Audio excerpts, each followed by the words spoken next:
This time you're eating paper. The next time it's gonna be glass. Hello, welcome back to the Cutting Edge Review. And I am your reviewer.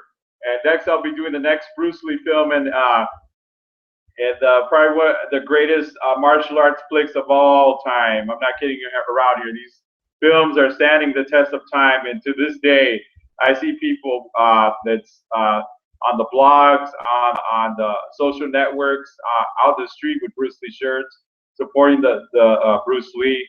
The guy's been dead for so many years already, and the next movie I'll be doing is Chinese Connection, and it's released in 1972, and this movie is basically there's a lot of socialism on here, a lot of I would say a little bit of communism going on here. In this movie, Bruce Lee plays Feng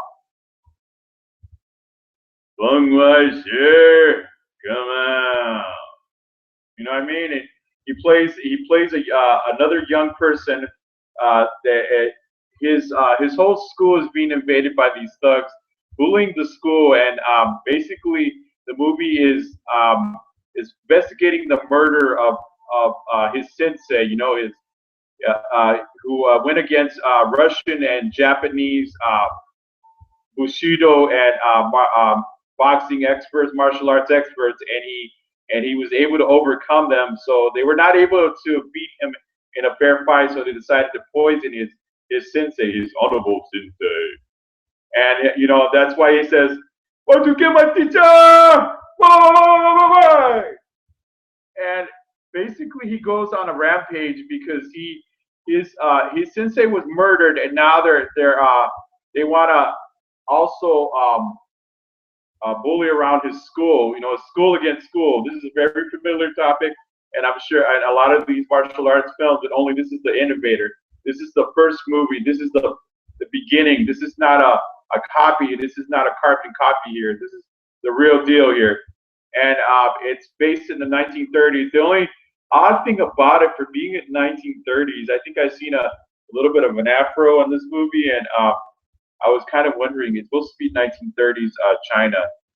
But okay, I guess. Anyways, so the Japanese government is putting pressure on the Chinese consulate, and they have to, and basically they're searching for him. You know, he just murdered.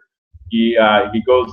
You know, there's some iconic scenes out of this movie. You know, where he does that one little thing. You know, that's pretty awesome. You know, and he's going against the Russian guy, and you know, there's a lot of hilarious moments on this movie where Bruce Lee plays an electrician on this movie. But one of the most hilarious parts of this movie is that one guy he's actually Chinese, but he's basically he's sucking up to the Japanese because they're putting pressure on. It's kind of like they got control over the like political control over the Chinese in this movie, and so he's, you know, there's not a man among you. I'm sharing that. You know, this movie, there's a lot of different quotes on this movie. You know what I mean? Like, you know, that one I said earlier, Feng Wai come out. Go! And this movie, like I said, there's a lot of great scenes of this movie.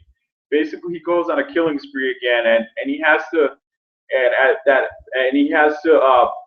all that's left for him is just revenge. You know, revenge. And he basically, at the end of the movie, you know, see that one scene, the last iconic scene of that movie where he jumps in the air, does that jump kick, and they got a bunch of guys with a heavy artillery with some guns waiting for him outside.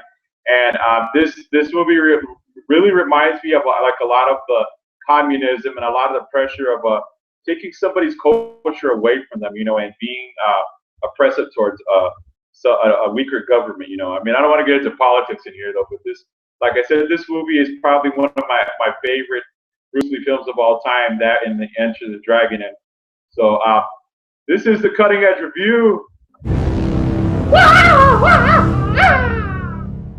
And I am your reviewer.